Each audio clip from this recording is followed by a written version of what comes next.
તમે મને એમ કહો કે કઈ જગ્યાએ ફોન ચાર્જિંગમાં મૂકવાનો છે, એ બાવને હું તમારું ઘર પણ જોઈ લઈશ. મિસિસ રેણુકા, તમે ઘર ખૂબ સુંદર રીતે સજાવ્યું છે. તમને પેઇન્ટિંગનો શોખ લાગે છે, હે ને? શું તમે કલાકાર છો?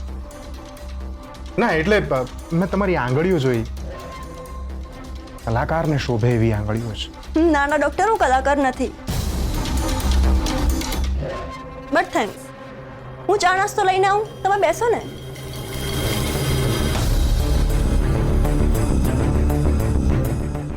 કોર્નરમાં.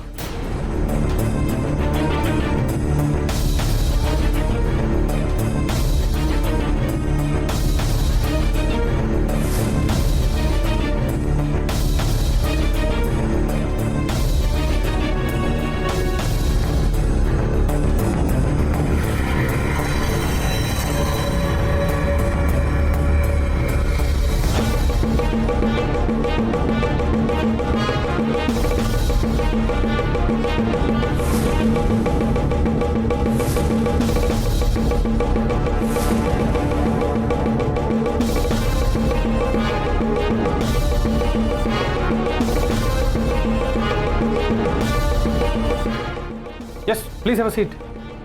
Make yourself comfortable.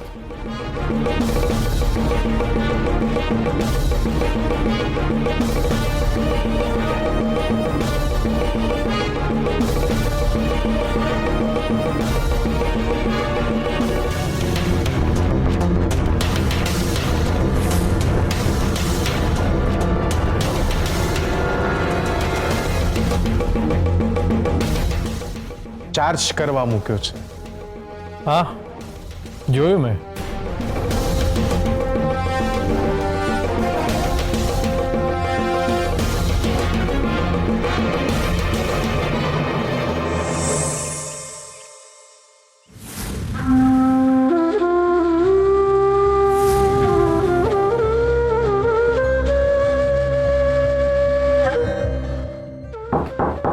અહીંથી જા કેસર, મારે તારી સાથે કોઈ વાત નથી કરવી. કેમ?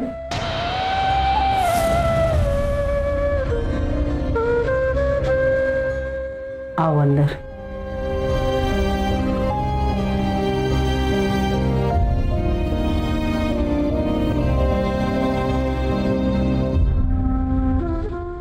જય સોમનાથ અમરબા. જય સોમનાથ. આવો, બેસ. કેમ છે તમારી તબિયત? સારી છે. મને હવે મારા ઘેર જવા દો. કેમ? દીકરીના ઘરે નથી રહેવું? અરે હા, તમે તો આમના ઉપર ગુસ્સે થયા છો, અબોલા લીધા છે ને? જો કે કેસર બહુ એવા જ છે, હંમેશા ભૂલો કરે છે અને પછીથી સોરી કહી દે છે. જુઠ્ઠું પણ બોલે છે. તમે અબોલા લીધા એમાં તમારો કાંઈ જ વાંક નથી. અમે પણ ઘણી વખત એમની સાથે નથી બોલતા. એક સમય તો એવો હતો નિર્મળાબેન કે અમે કેસર વહુનું મોઢું પણ જોવા નહોતા માંગતા. છે અમુક અવગુણ છે એમનામાં, અને એના માટે તમે ગુસ્સે થાવ, અબોલા લો, એમાં અમને જરા પણ વાંધો નથી. પણ અત્યારે તમે જે કારણસર ગુસ્સે થયા છો એ કારણ યોગ્ય નથી. પોતાની જ દીકરીએ પોતાના પિતા વિરુદ્ધ ડોમેસ્ટિક વાયોલન્સની કમ્પ્લેન નોંધાવી એ તમને નથી ગમી. તમારી લાગણીને અમે સમજી શકીએ છીએ, પણ આટલા વર્ષોના અનુભવ ઉપરથી અમે એક સીધી અને સચોટ વાત કહીએ છીએ કે દરેક પતિ પરમેશ્વર નથી હોતા.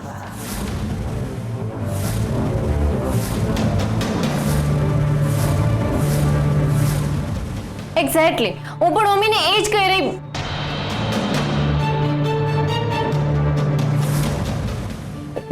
સોરી. નિર્મળાબેન, આપણા બંનેની વાર્તા કંઈક સરખી જ છે. આપણને પતિ મળ્યા, પણ બંનેમાંથી એકેય પરમેશ્વર નહોતા.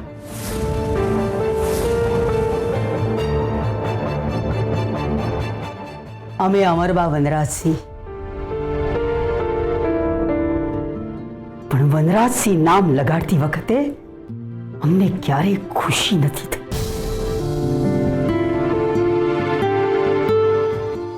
ઘણી સ્ત્રીઓ ભાગ્યશાળી હોય છે કે જેમને ગૌરવશાળી પતિ મળતા હોય છે, પણ કમનસીબે આપણને એવા પતિ ન મળે. જોકે અમારી એવી કાંઈ અપેક્ષા પણ નહોતી કે અમારો પતિ આમ સુપર હીરો હોવો જોઈએ, પણ હા, કર્મનિષ્ઠ હોવો જોઈએ. મહેનત કરીને પોતાના પગ ઉપર ઊભા રહેવાની આવડત અને ધગશ હોવી જોઈએ. આપણી સાવ સાદી અને નાની અપેક્ષા હતી, એ પણ પૂર્ણ ના થઈ શકે. વિક્રમસિંહ અને વનરાજસિંહ બંનેને વડીલો પાર્જિત મિલકત મળી એટલે બંનેના શરીરે કાટ લાગી ગયો. સંપત્તિના લીધે બંને નિષ્ક્રિય થઈ ગયા. આપણા નસીબમાં 3 બાળકો. તમે તમારા બાળકોનો પેટનો ખાડો પૂરવા માટે નાનો ગૃહોદ્યોગ શરૂ કર્યો, અને અમે વડીલો પાર્જિત જમીનદારી કારખાના જે વર્ષોથી દેવામાં ડૂબી ગયા હતા એને ઊભા કરવાના પ્રયત્નોમાં લાગી ગયા. વ્યાજ વગરનું આપણું જીવન બાળકોને મોટા કરવામાં ખર્ચી નાખ્યું. અહીં સુધી થોડે ઘણે અંશે આપણી વાર્તા સરખી છે, પણ પછી આ વાર્તા અલગ થઈ જાય છે, કારણ કે અમે દરેક પરિસ્થિતિમાં અડીખમ ઊભા રહ્યા, વિરોધ કર્યો. એટલે કે અમારા પતિનું અમે ક્યારેય અપમાન નથી કર્યું, પણ હા, અમે અમારું સ્વમાન જાળવી રાખ્યું. પણ નિર્મળાબેન, તમે થોડા ડગી ગયા. તમને તમારો ગૃહ ઉદ્યોગ બંધ કરવાનો કહ્યો, તમે દબાવમાં આવી જઈને બંધ કરી દીધો. આ તો કેસર વહુ હતા કે જેમણે ગૃહ ઉદ્યોગ ચાલુ રાખ્યો, બંધ થવા ના દીધો. તમે તમારું સ્વમાન ના જાળવ્યું નિર્મળાબેન. પતિએ જે કહ્યું એ માની લીધું તમે. મમ્મી, આ લે તારી લોટરી. લોટરી? ચેક? 30,000 નો. તારે આ પૈસામાંથી જે કરવું એ કર, પણ સૌથી પહેલા ખબર છે શું કર? તારું પેલું જે મંગલસૂત્ર ગીરવે છે ને એને છોડાવેલા. નિર્મળાબેન, આપણા સ્વમાનનું રક્ષણ આપણે જ કરવાનું હોય છે. રોજ ઉઠીને કોઈ આપણને મારતું હોય અને જો આપણે સહન કરી લઈએ તો એ ભૂલ મારનારની નહીં, આપણી છે. કારણ કે જ્યાં સુધી આપણે એને રોકીએ નહીં ને ત્યાં સુધી એને ભાન નહીં રહે કે આપણે ખોટું કરી રહ્યા છીએ. અને આ કામ તમારી દીકરીએ કરી બતાવ્યું.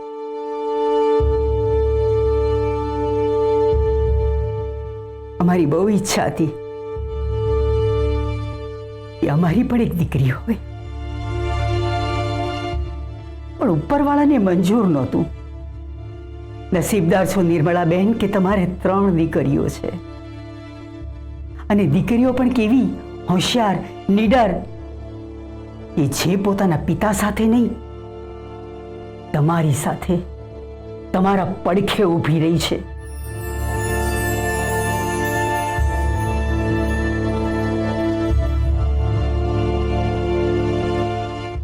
અને આ તમારી નાની દીકરી, એને માટે તો હું શું કહું?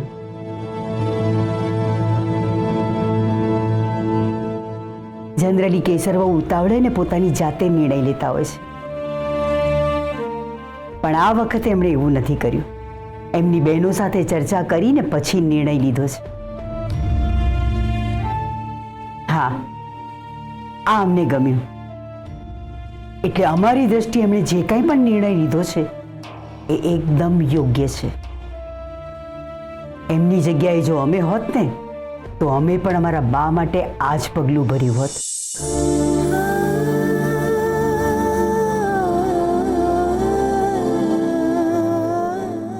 અમે તમને વિનંતી કરીએ છીએ નિર્મળાબેન કે તમારી દીકરી અને અમારી વહુ એનો હેતુ ખૂબ સારો છે, એટલે એની સાથેના અબોલા તોડો.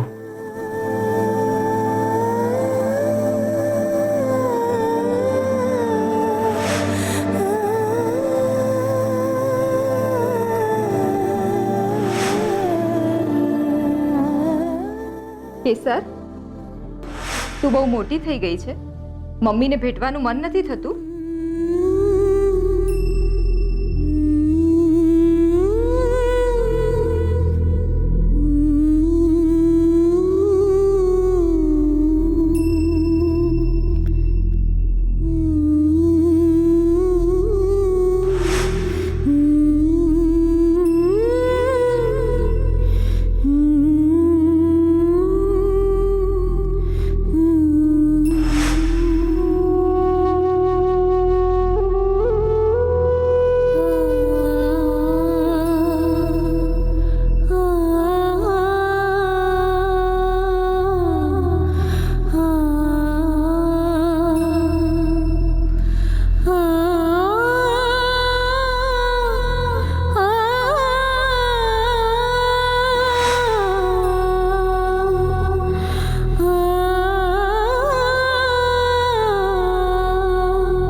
વાહ, ફેન્ટાસ્ટિક. બહુ જ સરસ ચા બનાવી છે તમે.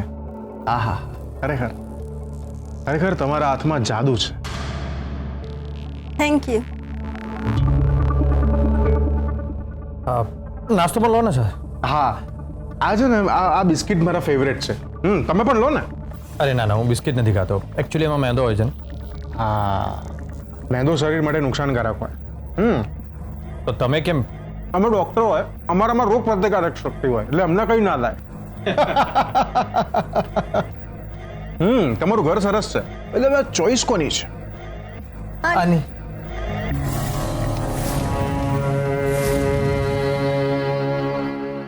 એટલે એક્ઝેક્ટલી ચોઈસ કોની છે? એટલે એક્ઝેક્ટલી ચોઈસ આની છે, પૈસા મારા. મિસ્ટર કશ્યપ, તમારું સેન્સ ઓફ હ્યુમર બહુ જોરદાર છે. આજ પહેલા તમને કોઈ આવું કીધું છે કે નહીં? ના ના સર, તમે પહેલા છો જેને મારી આ ટેલેન્ટ ઓળખી. Very funny. Yes please please. Hello. હાજી. હા, હું આવું છું. મારા ઇલેક્ટ્રિશિયનનો ફોન છે, તો મારે હવે જવું પડશે. By the way, thanks for the tea. Any time. અરે તમે આવું ના બોલશો, એ તો હું ગમે ત્યારે અહીંયા આગળ આવી જઈશ. અરે just joking. Okay, thank you. Yes please.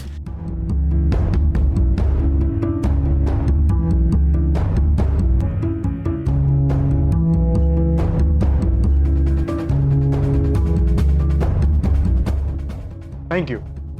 Thank you once again. Mention not. તમને કાંઈ પણ મદદની જરૂર હોય તો કહેજો. ના ના, એવું ના બોલશો, નહીતર હું ગમે ત્યારે અહીંયા આગળ આવી જઈશ. By the way, just kidding. Thank you so much. And હવે અવારનવાર આપણી મુલાકાત તો થતી જ રહેશે. આઈ મીન, જેમ જેમ આપણા સેશન્સ આગળ વધશે એમ એમ આપણી મુલાકાત તો થતી જ રહેવાની ને. બાય ધ વે, મારે જે જાણવાનું હતું એ મેં જાણી લીધું છે.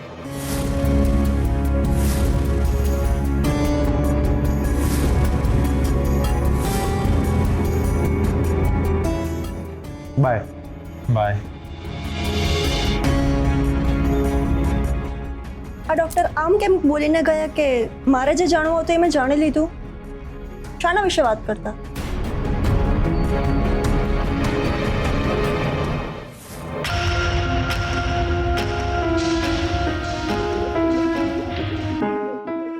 જેવી એને ખબર પડી કે આપણે એના ઘરની નજીક રહીએ છીએ કે તરત જ એના ઘરે પાવાનો પ્રોબ્લેમ થયો અને આપણા ઘરે આવ્યો. શાના માટે આવ્યો હશે? તને જે પ્રશ્નો થઈ રહ્યા છે ને એ જ પ્રશ્નો મને પણ થઈ રહ્યા છે. અને છેલ્લે કંઈક બહુ જ વિચિત્ર રીતે બોલીને ગયો. આપણે જે પ્રશ્નોના જવાબ મેળવવા છે ને તો એક જ ઉપાય. શું? એ આપણા ઘરે આવ્યો હતો, હવે આપણે એના ઘરે જઈશું. યુ આર રાઈટ, પણ કારણ શું આપીશું? એને કેવું ફાલતુ કારણ આપ્યું હતું, એવું જ કંઈક ફાલતુ અથવા તો એનાથી પણ વધારે ફાલતુ. એ કન્વિન્સ થશે? ઓફકોર્સ થશે, કેમ નહીં થાય.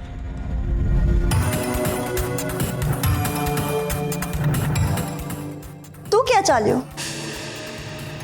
ડૉક્ટરને ત્યાં આંટો મારીને આવું. તું એકલો જ જઈશ? હા, હું એકલો જઈશ તો એને ડાઉટ નહીં જાય. તે શાના પરથી? એને અમુક પ્રશ્નો પૂછીશ એના ઉપર. નક્કી પ્લાન શું છે એ કહીશ? અરે હું મારી ડ્યુટી કરવા જઈ રહ્યો છું. એટલે કે હું મારો પાડોશી ધર્મ નિભાવવા જઈ રહ્યો છું. એને ત્યાં જઈશ અને પૂછીશ કે તમારે ત્યાં ઇલેક્ટ્રિશિયને કામ કેવું કર્યું છે, પેલો એક ફેઝ ઉડી ગયો તો ઓકે થઈ ગયો, વોશિંગ મશીનનું બધું ઓકે છે ને હવે, આ બધા અમુક પ્રશ્નો પૂછીશ. અને પછી તો ડિપેન્ડ્સ ઓન સિચ્યુએશન, તપાસ તો કરવી પડશે ને.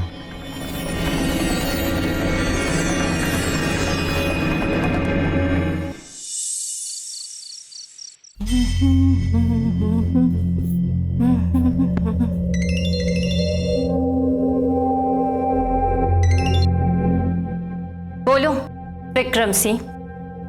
એ નપાવટ, તારા ડેડીને નામથી બોલાવતા શરમ નથી આવતી? ખબર જ હતી મને કે તમે આવી જ હાલતમાં મને ફોન કરશો. એ ચૂપ, નહીં તો ત્યાં આવી ગળું દબાવી દઈશ તારું. હા, બીજું આવડે પણ છે શું તમને?